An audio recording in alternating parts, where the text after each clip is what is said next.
Sure, abuti honestly. Yes. What are you doing there? I was there to take the journalist to go and interview him. You would have seen that my Africa News Global has not been active because since I took office, I haven't had the time to focus on it. I've lost some journalists, journalists that were working for me. So those that have asked for jobs, I have then decided that let me rather give it to them so that they can run it. And obviously, Africa Global, News Global has always focused on exclusive news. And that's one of those exclusives where there was an opportunity to interview Mr. Molefe by this young journalist.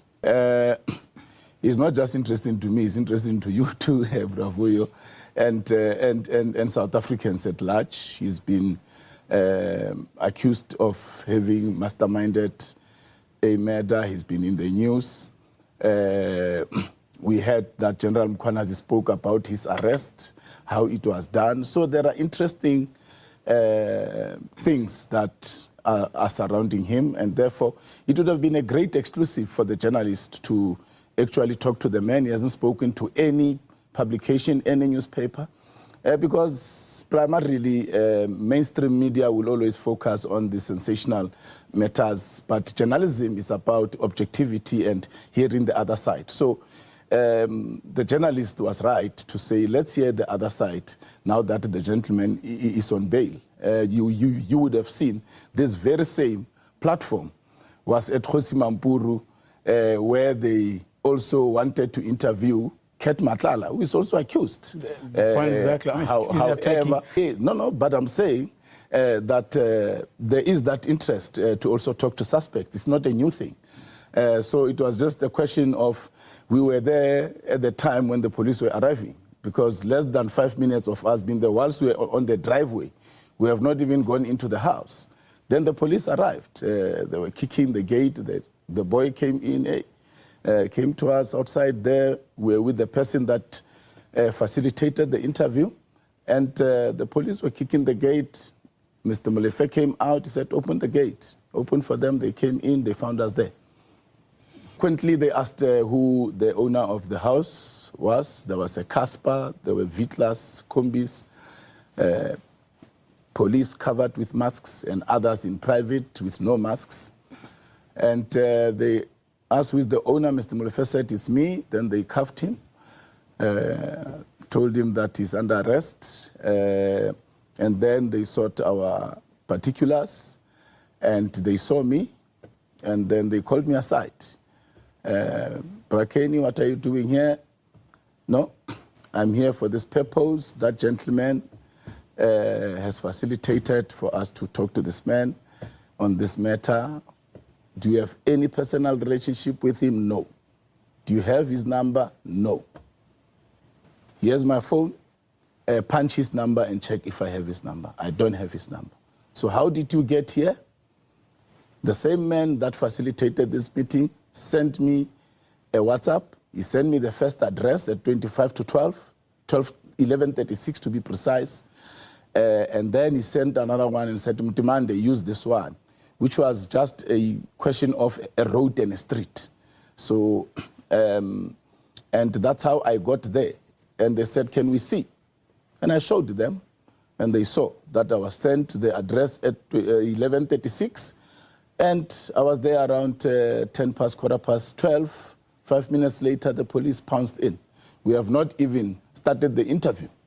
Rifles, on the ground, you know, the normal drama that the police would do when they arrest a person.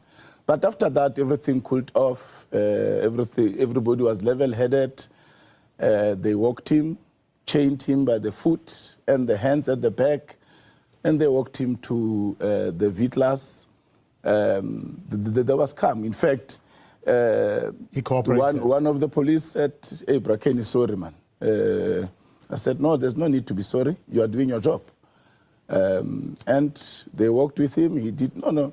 The man was not fighting. He said, open the gate, and he was outside there. They handcuffed him in front of us, and then they left with him, left everybody at the house, and I followed them. So were you meeting him for the very first time? No. The person that facilitated the meeting had his mother's birthday. I think it's last year or early this year, I can't remember. So he had invited me, and the gentleman was also there. I greeted people, he was there, greeted him, and then I went to sit with my people. And that's it. Then I saw him on TV. I don't have his number, we have no relationship, we have no... But I must say, Bravo, that if this man, I had his number, I would have told them. And I would say it now. If at all this man was my friend, I would say this man is my friend. Yes, he's an accused, but he's my friend. I've got friends. Let me make an example with myself and also with Bra Steve. I was a criminal myself. And the man that came to see me in prison was the Deputy Director General of Education, because we became friends before I was a criminal.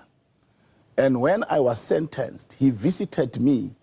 Unfortunately, he died whilst I was in prison.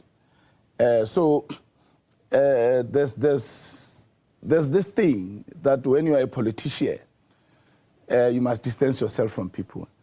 If Brakati was my friend, I would have said it to the police. And here, I don't distance myself from my friends. If they have their things that they are doing, I don't know about them. I don't distance myself from my family. I know that my family, some of my family members, relatives, did not even want to mention my name when I was a criminal, when I was in prison. But there are those that gave me a chance. And it is that chance that gave me hope that when I come outside, I must be the better version of myself. So he was not my friend. We have no relationship. I don't have his phone number. He doesn't have my phone number. But we have got a mutual friend, a person that knows him. That is why I then spoke to this person so that my young people can get this particular exclusive. He's not the only one that they want to interview, by the way, to do exclusive stories. And they still want to do an interview with him. But from I have not asked those questions. No. We're not curious. Who's this guy? I mean, he's an alleged murder mastermind. I mean, we have not spoken about the man. So he has not said anything about the character of the person. But from what I saw when I arrived there, very cool person, quiet. He's not a loud person. Those few minutes that I was there, I don't know, maybe it's because of this whole thing that he's facing, but that's what I saw. But even when I saw him at the birthday of the old lady, he was there sitting with people, so I didn't really get to know him well. Yeah. I've had a busy day. Look, people who read the story of News 24, even before my interviews, were saying, my brother, you were just at the wrong place at the wrong time. Things happen in life, Bravoyo. I went there at 12:15, daylight, with my personal car. I didn't take an Uber, because for me, I was there to do this thing.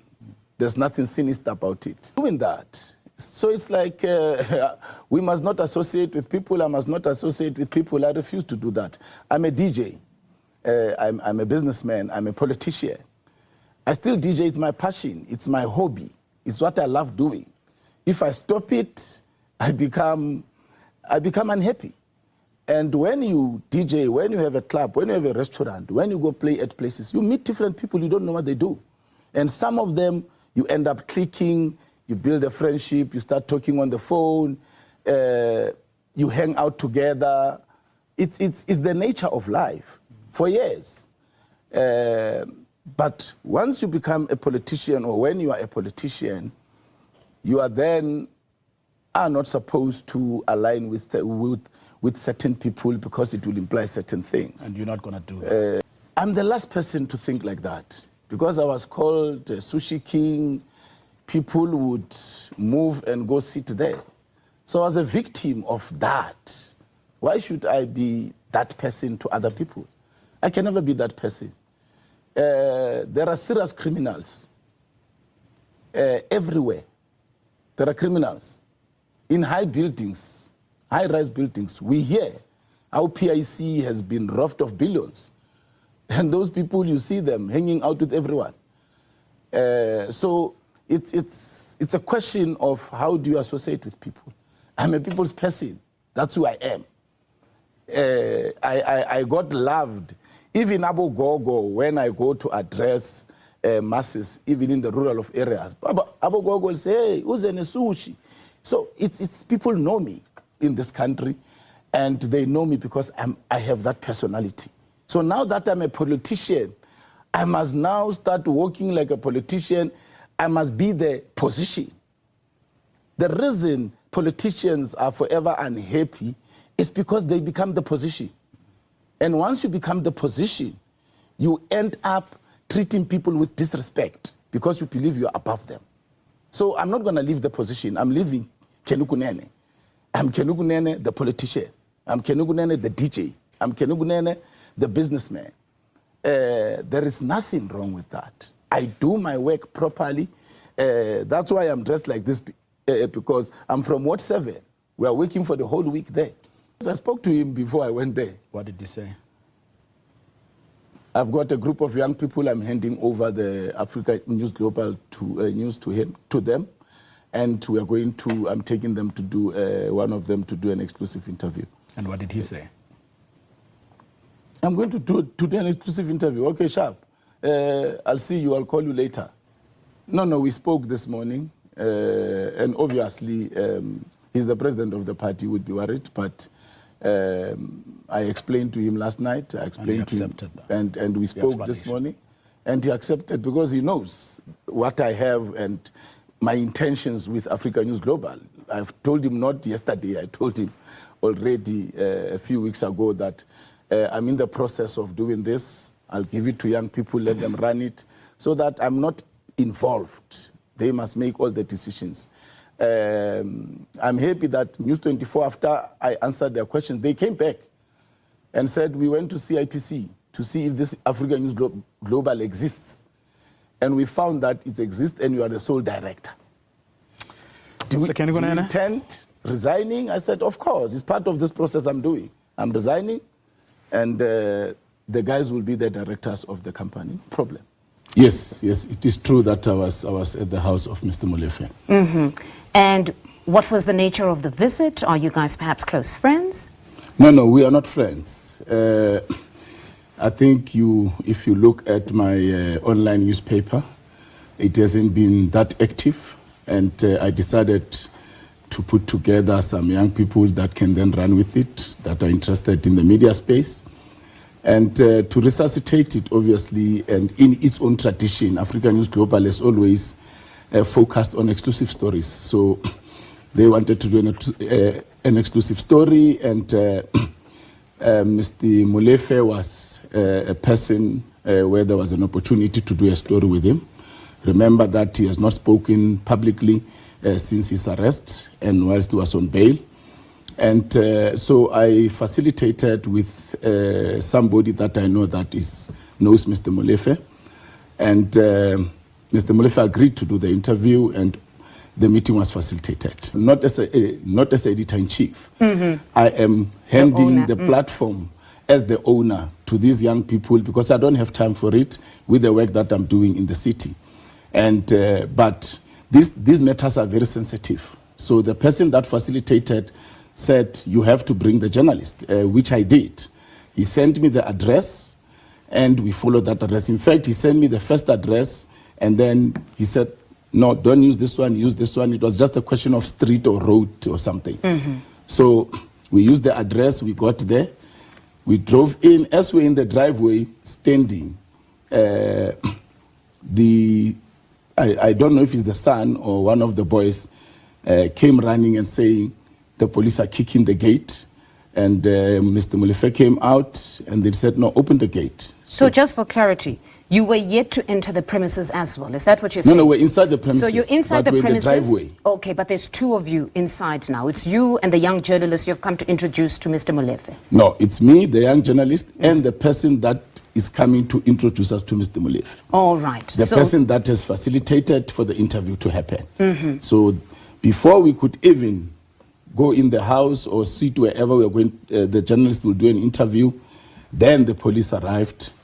Rifles, Casper, V-classes, and they then asked who is the owner of the house. Mr. Molefe said, it's me, and then they handcuffed him, and they then wanted our particulars, and they called me to ask me these questions, what am I doing there, and I explained to them. They asked me if I've got the number of Mr. Molefe, they want to see it. I said, I don't have his number.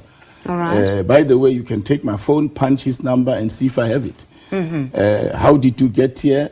I got here because this person sent me the address. And I can show you on my phone.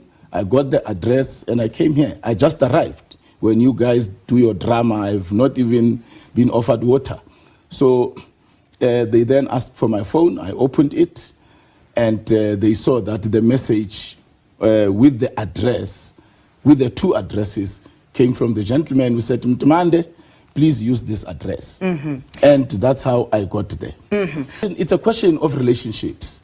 The matter is very sensitive. The person has not done interviews, but he was fine to do interview with the publication that I own. But as I said, I am now handing it over to these young people that can then run with it on a daily basis. I'm going to give the directorship to one of them or two of them. Then they can run with it. I won't be involved. Okay. So it's a question of relationships where, and I'll make an example. Steve Mutale wanted to interview President Zuma some years back. And President Zuma was comfortable, no problem. But I had to take Steve Mutale there. So it's a question of relationships. So your presence there almost elevated at least the importance of this interview, you believe, even though, according to you, there's no relationship with you and the person who was going to be interviewed. Yes, just that the owner coming meant something to him. No, it's a relationship issue. Look, Brakeni, you must bring the journalist. We don't want somebody here that will come and write their own thing. We'll be comfortable if you bring the person for this particular exclusive. And that's what happened. It's not only that. I have taken young people to interviews. I've taken young people. I open opportunities for young people. That's what I do. So I didn't see anything wrong. I arrived there at 12:15 after midday, during the day, driving in my personal car. So it was not an issue that we are taking Uber there, there's a clandestine meeting. No. It was about an interview that would have given these young people an opportunity to now revive Africa News Global, which, of course, News 24 confirmed that when they went to CIPC, I am the sole director. And I'm in the process of the accountant now putting the details of one of them so that they now own it fully, and then they can then run with it. It was a question of perhaps being at the wrong place at the wrong time for the right reasons. Although I believe that I was not at the wrong place. So never had any encounters with him on social settings, specifically Mr. Katiso Molefe as a businessman? I'm a socialite before I'm a politician. I've owned clubs, I've owned restaurants. I'm a fun person, but I have not had an encounter in that space, but I had an encounter where the gentleman that took us there, that facilitated, when he did his mother's birthday, he invited me. Mr. Molefe was also there.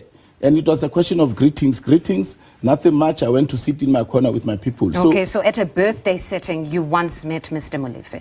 Yeah, but not conversation.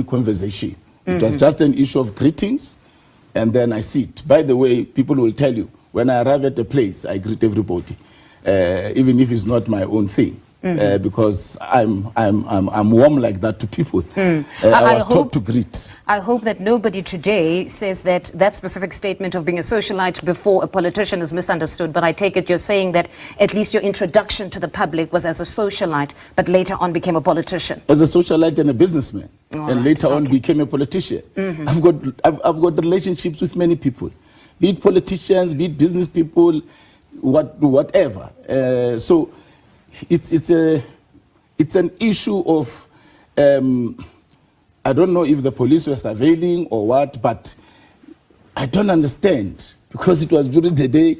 We're going to do this. I explained to the police. They satisfied themselves. Okay. But then let's go to the exclusive interview. Did you guys want to interview him specifically on his arrest for the murder or link to the murder of the engineer Amand Swart? Yes. Or there were other issues that you wanted to perhaps write a story on? That was the issue, and other issues. Remember that General Mkhwanazi also said a few things surrounding when the arrest was to be effected, that yes, the Hawks were also called while there was a special unit that was there to effect the arrest. Exactly. So for the young journalists, even for me being in the space, that was going to be the biggest exclusive. It was going to be a mind-blowing exclusive, because they would have, the public would have, for the first time, heard Mr. Molefe speak, what happened when he was arrested, what's going on with the case, without obviously compromising his case in court. But so that was the exclusive. You saw. But in hindsight, given everything now and the uproar even on social media, because we've got here an MMC who, yes, in his personal capacity and running a business on the side, had gone to try and get an exclusive interview, it almost embroils this official into this whole saga where the proximity of you and this man is being questioned.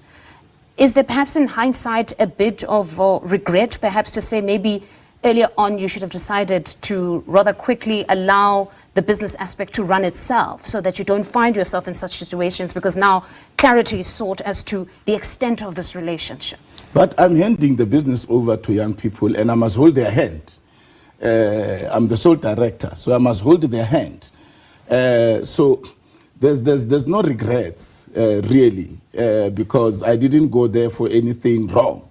And as I'm saying, the police were there, and the police asked pertinent questions to connect me to him.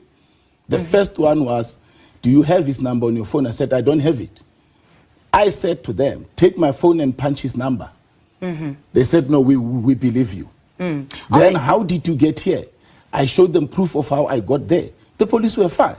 So the police, at that particular time, established that he's not my friend. We are not business partners. But if I were friends with him, I will never deny my friends. If I were there and he was my friend, I would have said he's my friend. If I was there because we had a business dealing, I would have said I was there because we have a business dealing. The man is accused. He is yet to face a court of law. So I would have said, yes, indeed, he's my friend. All right. I would never, ever say somebody's not my friend because I'm a politician. Now, on the case of Advocate Godfrey Lebeya, we had him a bit earlier on now. You also touch on that element that when they were effecting the arrest, there were the Hawks that were called, and General Lebeya was called by a friend, I suppose an associate of Mr. Katiso Molefe. So you're saying, because this is a question it would be remiss of me not to ask, you were most certainly not the person that would have called as a friend, associate, or anybody that is linked, that could have called and said, there's a gentleman here, Mr. Molefe, they're about to arrest him, these people are representing themselves or introducing themselves as being sent by the Hawks. It was most certainly not you in any way. Calling... No, it's important that we ask these questions. No, it was certainly... Look, it was certainly not me. I don't have the numbers of General Lebeya. I don't remember having met him, but it's certainly not me. How would I have known that the man, the people are in his house if he doesn't have my number? Molefe doesn't have my number. I don't have his number. Yeah. So how would he have called me to say there are people here And you've clarified that you're not friends. You met once at a birthday party, and it was just a hi. Yes, I greet people everywhere. I was raised well. So, and I'm repeating, if this man was my friend, I would have said he's my friend. Mr. Because Kunene? I don't like to lie. Beautiful, beautiful patriots. Following all of these interviews that happened on the 22nd of July 2025, Kunene, after having been found at the premises of the murder suspected Katiso Molefe, right?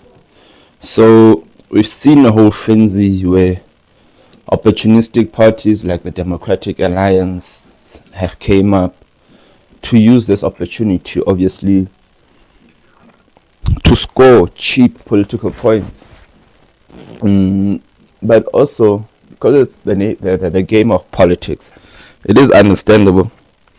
But also, in the other instance, at the time of making this interview, it is just a few hours,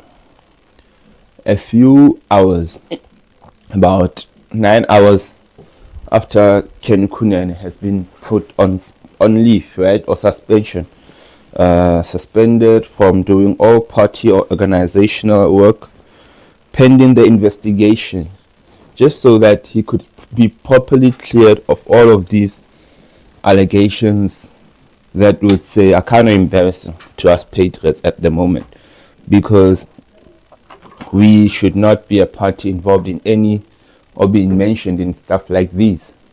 But that is the situation that we find ourselves in, South Africans and patriots. But at the end of the day, we do believe the deputy president, and we support the deputy president in these times.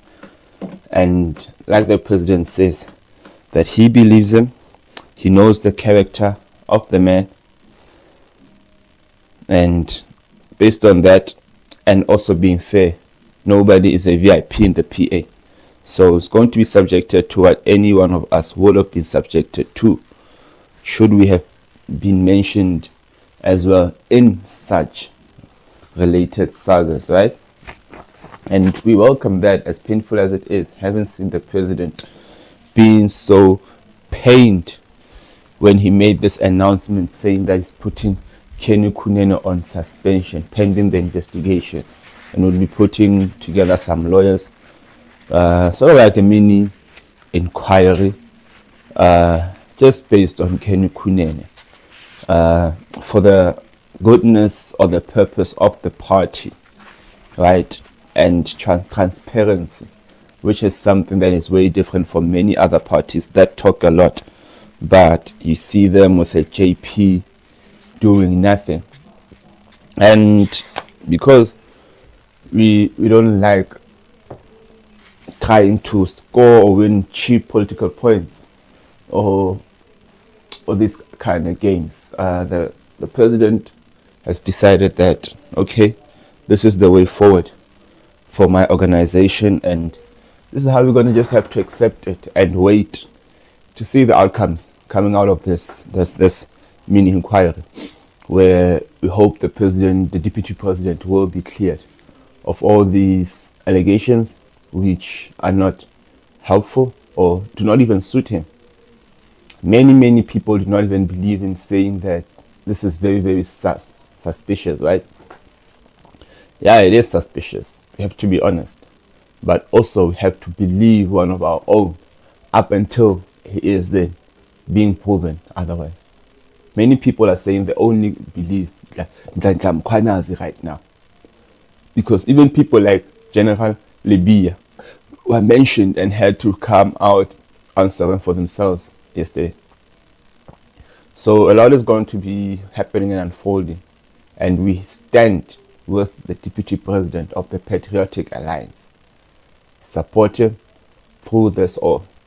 And hopefully, in due time, within less than a month, he will be acquitted of all of these things and be proven that no, indeed what he's saying right now is indeed as he says, and will be reinstated back to his position as the MEC and the deputy president.